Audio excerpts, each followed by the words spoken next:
Washington Carver. George Washington Carver. Before we talk about innovation, hidden codes and all that, I want to talk about something quieter. Influence. Not the kind that trends, not the kind that gets a patent or a logo stamped on the front. The kind of influence that slips into your life so smoothly that you forget it had to be invented in the first place. The kind that shows up every morning, right? Just consider your morning routine. I'll give you a free one. Peanut butter on your toast. That Carver guy, he sure did love his peanuts. But in your morning routine, did you notice the clay paint on the walls of your living room? Or your shea butter hand lotion in your restroom? Okay, something smaller. What about the ink in your pen? Your sweet potato pie for dessert tonight? Your makeup? Shampoo? Shaving cream? George Washington Carver didn't invent a singular household item that put his name on the map. He invented a way of looking at the world. Food scarcity, though a real blight, was a puzzle to him, not a life sentence. He listened to farmers' experiences instead of speaking down at them.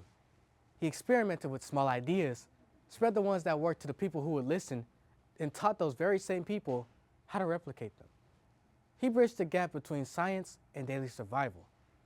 That bridge between his story and ours, where his lessons live. His limitations turned into modern laboratories. His survival turned into strategy. His improvisation turned into innovation. He looked at poor black farmers trapped in cycles of debt and failing crops and thought there has to be another way. Instead of blaming the land or insulting the operators, he reimagined the system entirely. Crop rotation, alternate cash crops, practical education. This wasn't just science. It was systemic thinking. Disciplined problem solving by focusing on all parts of the spinning wheel of agriculture. What does that look like for us as we enter college, trade schools, or the workforce? What does innovation actually look like when you don't have access, when you don't have funding, when you don't even have permission? It looks like you don't need to come from money to build things that impact people.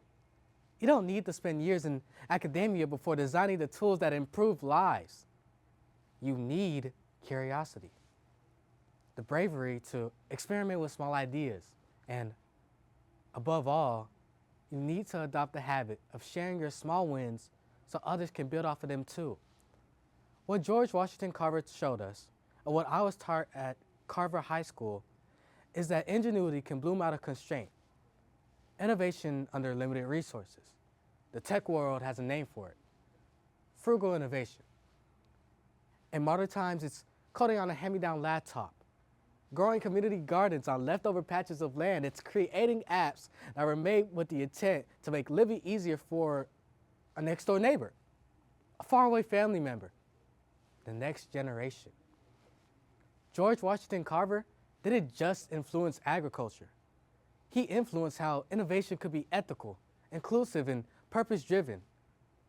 So when we see modern black innovators reshaping industries, challenging old norms, and cultivating new futures, we aren't seeing something brand new.